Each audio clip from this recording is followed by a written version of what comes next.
Buenos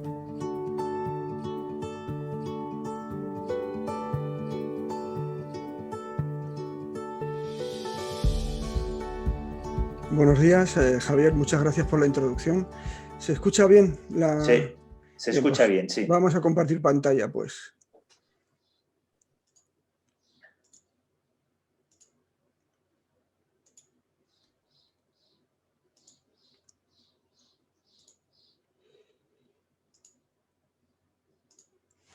Bueno, Perfecto.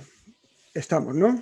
Sí, sí, correcto. Muy bien, pues la presente ponencia se enmarca dentro del LICEPA Urban, que concretamente en su acción A2, estudio y caracterización del hábitat de alimentación del cernícalo primilla en las cepas urbanas y dormideros de Extremadura. Esta acción se inició en el año 2018.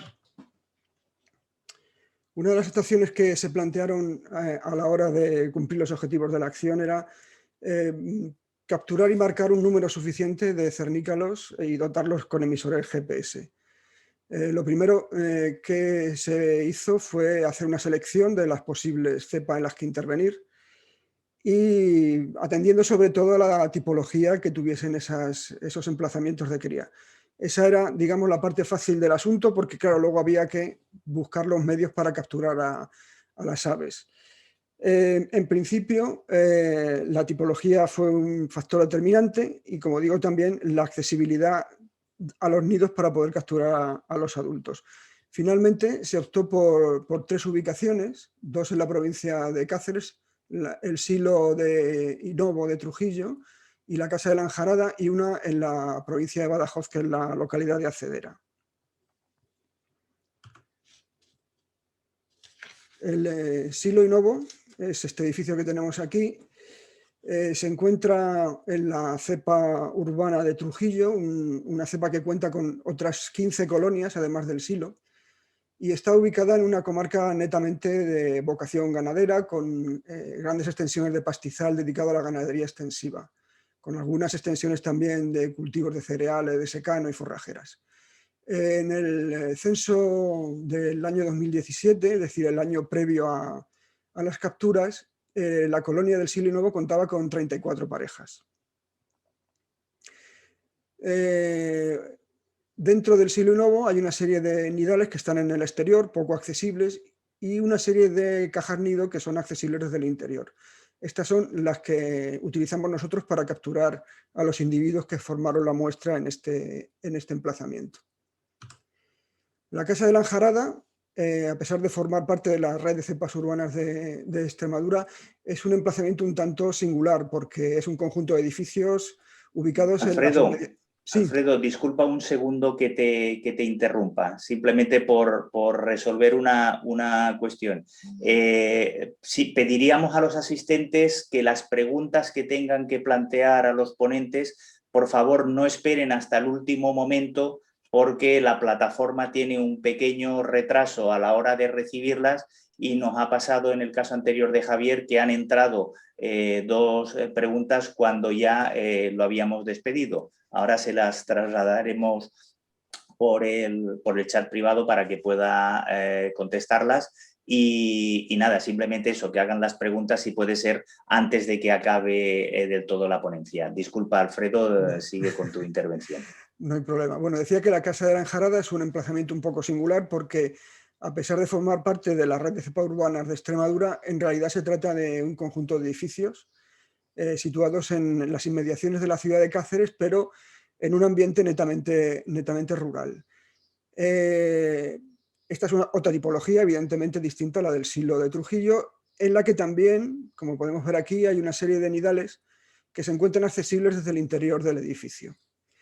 En el caso de la Casa de la Anjarada, los alrededores son también un área básicamente de pastizales con abundante ganado en extensivo y algunas zonas de dehesa.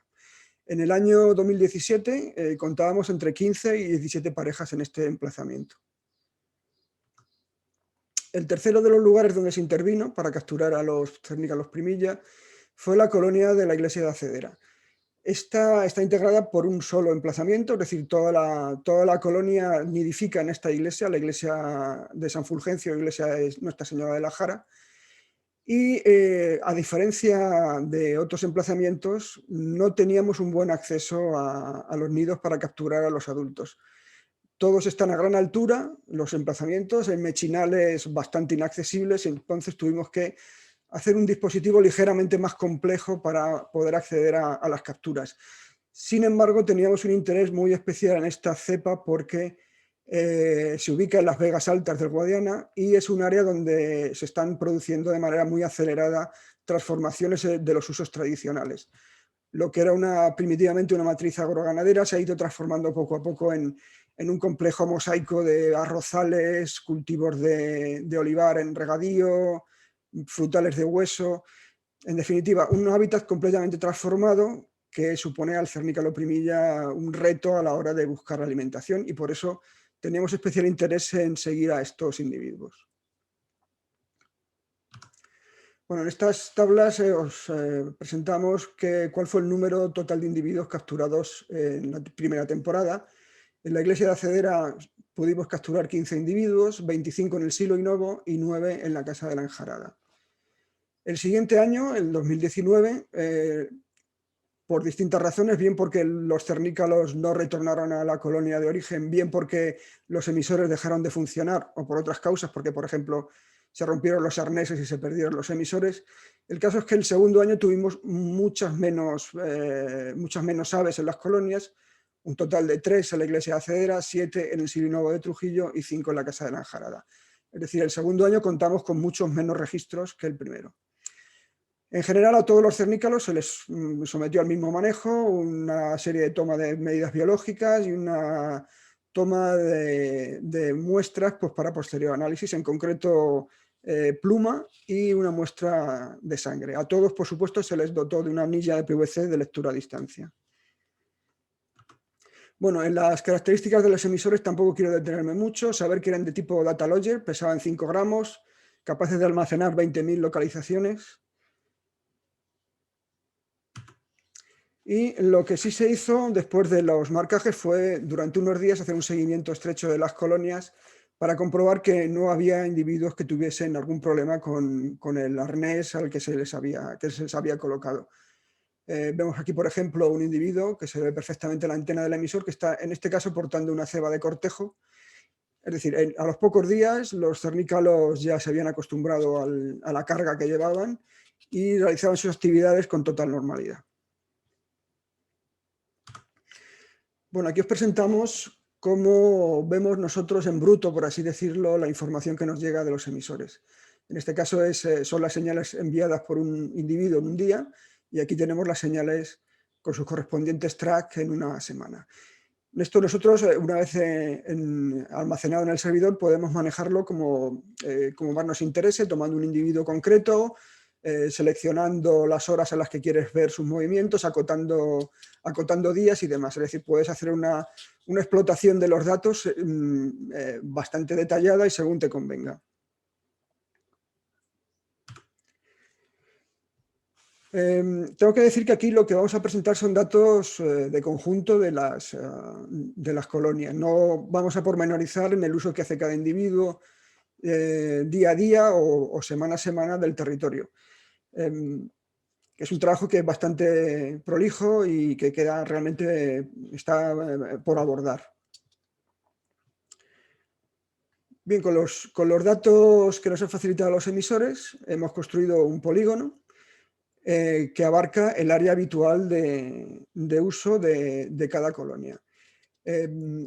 Lo que sí hemos hecho es desechar las localizaciones más extremas porque tendían a sobrevalorar el área habitual de uso de los cernícalos. Nos hemos quedado exclusivamente con las áreas en las que había un número de contactos suficiente que nos permitiese determinar con precisión que esa era un área habitual de influencia de la colonia. Aquí vemos, por ejemplo, la colonia de Acedera, como durante el año 2018 se extendió por un área de influencia de algo más de 24.000 hectáreas y, sin embargo, en 2019, con muchas menos señales, como os comentaba antes, se extendió por 13.000 hectáreas. Lo importante de este mapa y de los siguientes, como os muestro aquí, en este caso la colonia de Trujillo y la colonia de la Casa de la Enjarada, es que a pesar de que teníamos muchas menos localizaciones, el patrón de movimiento de los cernícalos dentro del territorio era prácticamente el mismo. ¿Veis? Que con ligeras diferencias, obviamente, pero prácticamente las áreas de 2019 estaban incluidas en las de 2018 y seguían el mismo patrón espacial que en unos y en otros casos. ¿Esto qué quiere decir? Pues nosotros entendemos que el territorio no es usado de manera homogénea por los cernícalos. Ellos seleccionan una serie de áreas y además siguen un patrón determinado de movimientos dentro de cada colonia, que además se repite en el tiempo. Obviamente el tamaño de las áreas explotadas por los cernícalos entendemos que depende fundamentalmente de dos factores. Primero, del tamaño de la colonia y segundo, de la disponibilidad de hábitat de calidad y de accesibilidad a presas.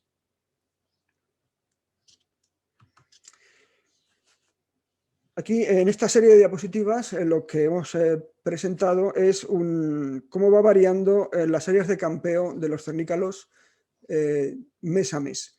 Hemos comprobado que según va avanzando la estación reproductora, los individuos los adultos pues van explotando unas u otras zonas del territorio dependiendo de la disponibilidad de presas y de otros factores que en principio no están relacionados necesariamente con la cercanía a la colonia. Vemos, por ejemplo, aquí, en el caso de la colonia de Acedera, cómo en los distintos meses van explotando áreas distintas, pero hay un sector del territorio que las aves explotan de manera muy intensa y recurrente a lo largo de toda la estación reproductora.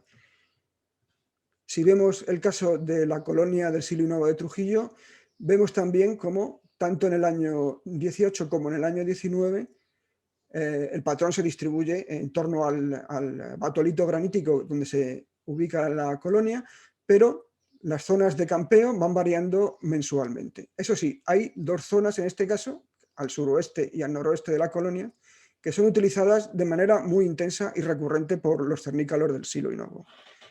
Y en el caso de la enjarada, pues sucede lo mismo. La enjarada es quizá la colonia que se ajusta más al patrón clásico, por así decirlo, que dice la literatura, de una colonia de cernícalos primilla en la que los individuos pues, se reparten en un ámbito relativamente cercano, en torno a 4 o 5 kilómetros, donde tienen los cazaderos. Y en este caso también vemos que hay una distribución mensual que va variando mes a mes, pero también con áreas donde el uso es mucho más intensivo que en otras.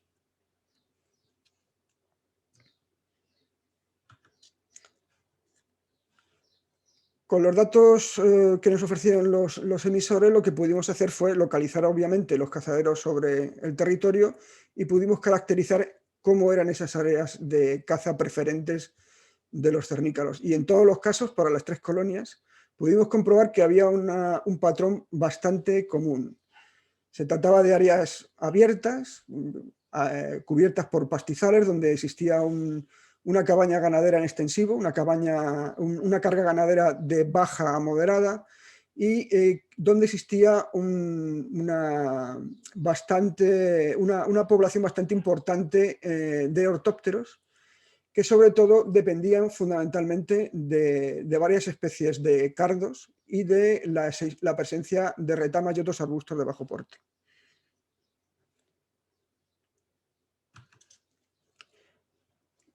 Bueno, aquí en esta tabla podemos ver cuál es la distancia promedio que recorren los cernícalos en cada una de las colonias y en cada uno de los meses que se han estudiado. Lo que hicimos fue, una vez definidos los polígonos, pues definir un centroide en cada uno de estos polígonos y calcular la distancia que había hasta la colonia. Podemos comprobar que en conjunto son los cernícalos de la colonia de Acedera los que recorren mayores distancias. Y en el extremo opuesto encontramos, como antes comentábamos, los individuos de la enjarada, que son los que tienen los cazaderos ubicados a una distancia más cercana a la colonia. Nosotros pensamos que tiene una relación directa con la calidad del hábitat. Ya dijimos al principio que la colonia de Acedera tenía serios problemas en el sentido de que todo el entorno inmediato a la colonia se está viendo fuertemente transformado y en consecuencia sus desplazamientos en búsqueda de alimento han de ser necesariamente más largos. Y pensamos también que esto puede tener algunas repercusiones en los parámetros reproductivos y en la tasa de supervivencia de juveniles y adultos, que se ven sometidos a un estrés superior al de otras colonias. Aquí os ofrecemos las distancias máximas que hemos registrado de movimientos de individuos desde las colonias a los cazaderos. En conjunto vemos que son las hembras las que hacen desplazamientos más largos, hablo en general, hay sus excepciones obviamente, y tenemos incluso desplazamientos de machos que han recorrido hasta 23 kilómetros hasta un cazadero. No es lo habitual, pero da una idea de hasta qué punto podemos estar hablando de distancias de rango ciertamente importante a la hora de buscar alimento. Nuevamente son los individuos de acedera los que presentan los desplazamientos más largos y en general los de la enjarada los desplazamientos más cortos. A la vista de estos datos, pues cabe pensar cómo es posible para una rapaz de un tamaño tan pequeño optimizar el gasto energético a la hora de buscar alimento a distancias que pueden superar los 15 kilómetros de la colonia. Y está claro que solo se puede obtener una rentabilidad cuando utilizas un cazadero extremadamente productivo en el que la accesibilidad de las presas es muy grande, la biomasa de las presas es buena y te merece la pena desplazarte hasta tan lejos. Y además pensamos que los cernícalos también adaptan su tipo de vuelo y las horas a las que acuden a los cazaderos con la distancia en la que estos se encuentran. Es decir, en lugar de utilizar un vuelo con alto gasto energético, probablemente lo que hacen es utilizar un vuelo mucho más económico a base de desplazamientos a gran altura cicleando. Bueno, estas imágenes vienen simplemente a corroborar lo que os comentaba antes, el patrón de desplazamiento que presentan los cernícalos primilla en cada una de las colonias. Este es acedera durante el año 2018, como veis, tiene un patrón claramente marcado de norte a sur, el cazadero fundamental está aquí. Nuevamente, como se puede ver claramente, son las hembras las que realizan desplazamientos de mayor rango.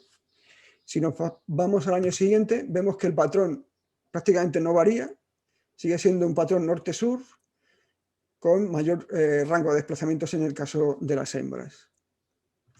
En el caso de la comarca de Trujillo vemos que la colonia utiliza un sector entre el noroeste y el noreste de la colonia, en torno al batolito granítico donde se ubica Trujillo. Vemos también como las hembras también se desplazan en general a mayores distancias que los machos y que el patrón, independientemente del mes, con lógicas variaciones, pero básicamente se mantiene más o menos estable. El año 2019, con muchas menos localizaciones, obviamente vemos que se sigue manteniendo este mismo patrón en torno al batolito granítico de Trujillo. Y finalmente, en el caso de la cazadera enjarada, pues comprobamos que las distancias a las que se desplazan los cernícalos para cazar son en general menores, pero vemos que de mes en mes se viene manteniendo también el mismo patrón de desplazamientos, tanto en un año como en el siguiente, como podemos comprobar en estas imágenes. Bueno, además de obviamente estos desplazamientos, por así decirlo, de corto radio en las inmediaciones de la colonia durante la etapa de reproducción, pues como antes explicó Javier Bustamante, la capacidad que tienes de analizar los movimientos de los cernícalos con esta tecnología es realmente sorprendente. Facilita una cantidad de datos enorme, permite conocer perfectamente cuál es el viaje migratorio, dónde se produce el cruce del estrecho, cuál es la ruta de subida y bajada de las áreas de invernada, cómo se mueven y qué desplazamientos hacen dentro de las áreas de invernada. Y una cosa que a nosotros nos ha llamado bastante la atención y que bueno, ya era conocida, pero lo hemos podido plasmar, digamos, en un mapa, son movimientos posreproductivos, pero en el interior de la península. Lo ofrecemos aquí porque consideramos que es de mucho interés y nos gustaría profundizar en este aspecto que puede ser interesante para la biología de la especie. Vemos, por ejemplo, que hay áreas muy cercanas a las colonias donde los cernícalos primilla pasan un tiempo bastante largo, a veces incluso un mes o mes y medio, en torno a las colonias, pero también vemos cómo hay otros cernícalos que ya empiezan a descender en latitud y se sedimentan en áreas con abundantes presas en el entorno del Valle del Guadalquivir. pero hay otros, sin embargo, que deciden desplazarse a veces varios centenares de kilómetros hacia el norte y se asientan en áreas de montaña o media montaña en León, o en la meseta norte, o en Navarra. Es decir, que hacen desplazamientos de una longitud considerable para luego volver a descender y acometer el paso del estrecho. Bueno, para concluir, creo que se pueden ofrecer una serie de conclusiones sobre lo que hemos visto en la presentación. Primero, que el área de influencia de las colonias no se extiende de forma homogénea por un territorio en torno a las mismas, sino que sigue un patrón característico que se repite en el tiempo. El tamaño de las áreas de campeo parece tener relación con el tamaño de la colonia, pero no solo, sino también con el hábitat disponible y la cantidad de presas que existen en ese hábitat. Se ha observado un uso diferencial del territorio, ya que hay áreas que los cernícalos explotan de una manera muy intensa, otras en las que sencillamente no aparecen jamás y otras que explotan de manera ocasional. Estos cazaderos van variando mes a mes. Que existen unas zonas, como antes os decía, de un uso muy intenso que se hace durante prácticamente todos los meses de la etapa reproductora, que se podrían considerar como zonas críticas para la alimentación de la especie, para la alimentación de la colonia y por tanto para su mantenimiento. Que esas áreas de uso intensivo, al menos en las colonias que nosotros hemos estudiado en Extremadura, tienen una tipología común y que además pueden estar situadas a una distancia bastante alejada de la colonia. Estamos hablando de distancias que a veces superan los 15 o los 17 kilómetros. Que de las 3 colonias que nosotros hemos estudiado, la de Acedera, que es la que tiene un hábitat en principio menos o peor conservado en sus inmediaciones, es la que obliga a los primillas que viven en ella a hacer desplazamientos más largos, que las hembras en conjunto son las que realizan desplazamientos de mayor rango, mientras que los machos se mueven más, pero en desplazamientos más cortos. Y finalmente, que de cara a la gestión de la especie, al menos en Extremadura o en las colonias que nosotros hemos estudiado, es imprescindible valorar con precisión dónde se ubican los cazaderos clave de la especie para poder gestionar convenientemente a las colonias. Y básicamente esto es lo que tenía que comentaros. Muchas gracias por vuestra atención. Pues muchas gracias. Muchas gracias, Alfredo. Tenemos unas preguntas, sí. Muy bien. Preguntan por la frecuencia de los datos GPS. La frecuencia de los datos GPS es aproximadamente una localización cada 15 minutos. De acuerdo. Otra pregunta es, ¿se ha visto si hay correlación entre la diversidad vegetal de las zonas de caza y la intensidad con que se usan? Lo que hemos observado es que las áreas intensivas de uso a la hora de buscar presas tienen un patrón común, como antes comentaba. Y es que tienen que ser zonas en las que exista una cobertura vegetal moderada, no pueden ser zonas muy cubiertas, pero la hierba tampoco puede ser una hierba muy alta, con lo cual son zonas en las que tiene que haber un uso ganadero bajo o moderado. No puede haber un sobrepastoreo, pero tampoco puede ser pastizales muy densos. Y lo que es muy relevante es que en todas ellas siempre hay extensiones considerables de distintas especies de cardos y algunos arbustos de tamaño pequeño o mediano, como pueden ser las retamas, que es donde se concentran fundamentalmente sus presas principales, que son grandes ortópteros. Vale. También preguntan cuál es la distancia media o la más habitual recorrida hasta un cazadero de calidad. Pues depende de la colonia. En el caso de la Casa de la Anjarada viene a ser unos 7 kilómetros. En el caso de Trujillo bajamos a 6,5 y en el caso de la Anjarada podemos estar desde unos pocos centenares de metros a un par de kilómetros. Vale. Dice, por las fotografías parece que todo el hábitat de alguna colonia es muy uniforme. Grandes pastizales. ¿No es uniforme la distribución de ortópteros? No, no es uniforme. Hay zonas en las que la densidad de ortópteros resulta mucho mayor y coinciden con las áreas que antes comentaba. Áreas donde fundamentalmente hay grandes extensiones de cardos y algunos arbustos de pequeño porte. En el resto no significa que no haya ortópteros y que el cernícalo no pueda capturar algunas presas allí.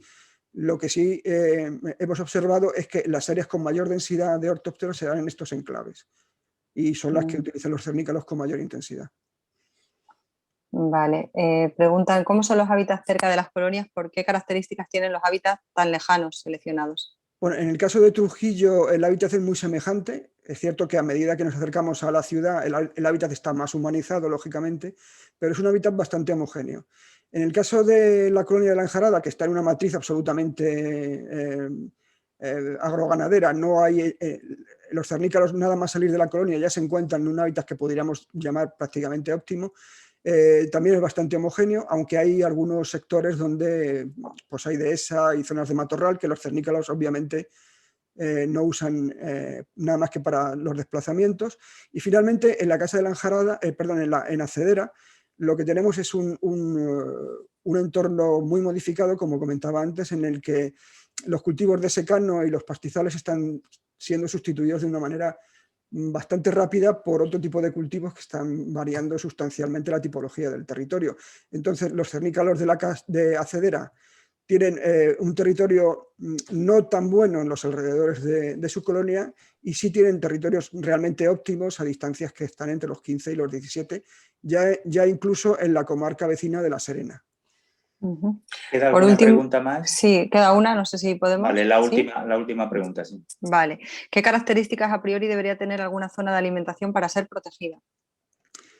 En principio, al menos siempre hay que dejar muy claro que esto es lo que nosotros hemos visto en estas 3 colonias de Extremadura. Probablemente en colonias donde el hábitat tenga una tipología distinta encontraremos cazaderos óptimos diferentes.